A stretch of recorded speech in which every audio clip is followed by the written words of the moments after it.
Den 21. juni er det 200 år siden, kong Frederik den 6. kom ridende forbi Grønne Strand og udbrød.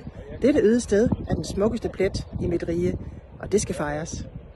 På dagen den 21. juni indvier vi den nye vandresti, opkaldt efter den nuværende konge, Frederik den 10. Allerede den 16. juli startede vi op med Dansk Mølledag. Der er åbent i Lyngmøllen fra kl. 14 til kl. 16.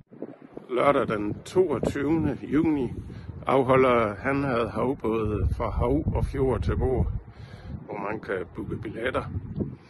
Hele ugen i forbindelse med kongebesøget, der kan man booke en sejltur med Hanherred Havbåde, hvor man sejler fra Slettestrand til Grønne Strand. På selve dagen, den 21. juni, vil der være opsat et stort telt på parkeringspladsen ved Grønne Strand, og der vil være musikalsk underholdning hele eftermiddagen.